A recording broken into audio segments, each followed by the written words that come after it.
Bonjour à tous, bienvenue sur BITV. Nous sommes rejoints par Monsieur Denis Moscovici, qui est Senior Advisor à l'IAIF, ainsi que par Monsieur Christopher Puyraumont, qui est analyste, lui aussi à l'IAIF. Messieurs, merci d'être avec nous sur BITV.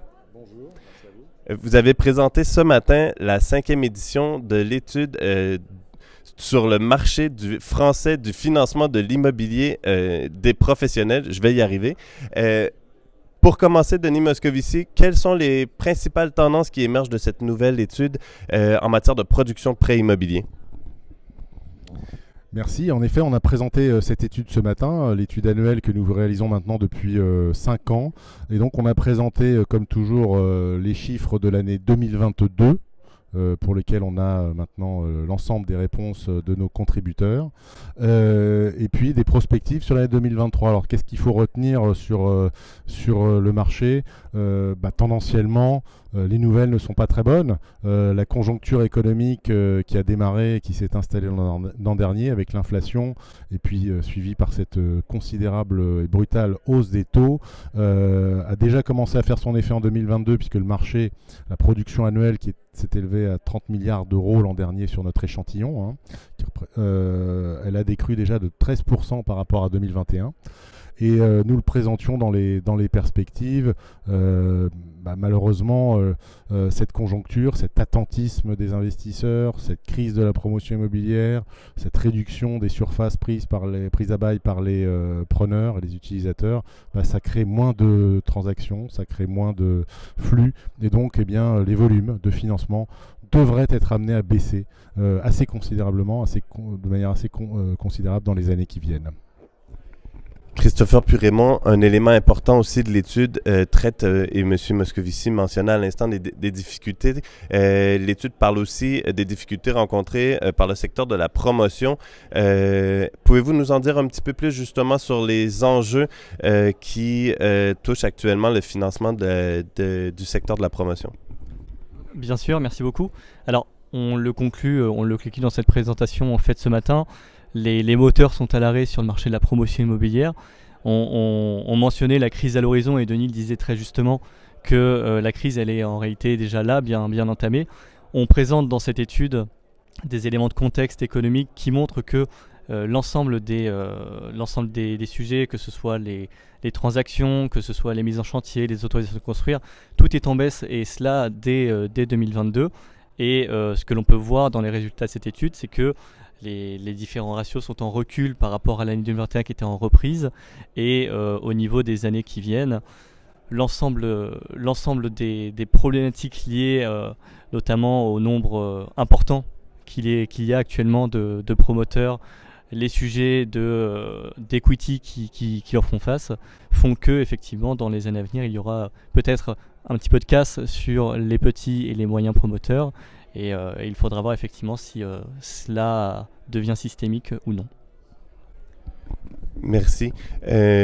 Vous avez mentionné, Monsieur Moscovici, la crise est loin d'être terminée pour le marché du financement immobilier. Quels sont, disons, les points de tension, les éléments à garder en compte pour les investisseurs, les prêteurs, les promoteurs, alors qu'on continue d'avancer dans ce changement de paradigme?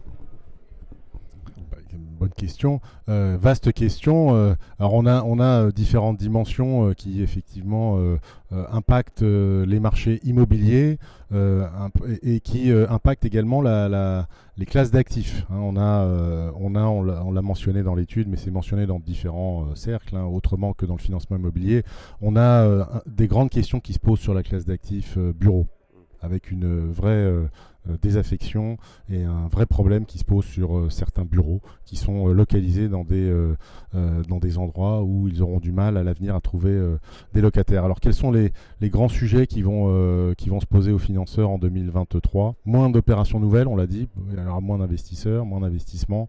La promotion, on est sur des chiffres de volume de vente qui sont assez faibles, donc moins d'activités nouvelles, on aura une grosse activité de refinancement.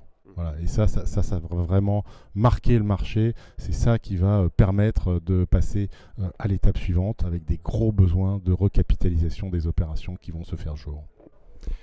Christopher puis Raymond, pour terminer, on doit absolument parler aussi des questions ESG, évidemment, un élément central de la présentation ce matin, un élément central de l'étude.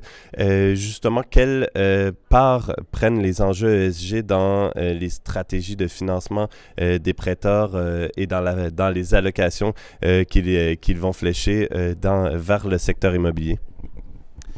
Alors effectivement, l'ESG était déjà un critère important les années précédentes, mais ce que l'on constate avec cette nouvelle édition, c'est que ça devient vraiment une dimension incontournable dans l'octroi de crédit. On le précisait en conclusion de cette présentation ce matin, les critères principaux restent tout de même notamment les sujets de debt yield, les sujets de localisation. Mais l'ESG est le gros troisième critère d'octroi de crédit aujourd'hui. Sans trajectoire vertueuse, les actifs auront beaucoup de difficultés à se faire financer. Et donc, on voit vraiment que ça prend une place prédominante. Et on voit aussi qu'il y a une réelle prise de conscience de la part des prêteurs en 2023. Et ça continue de plus en plus.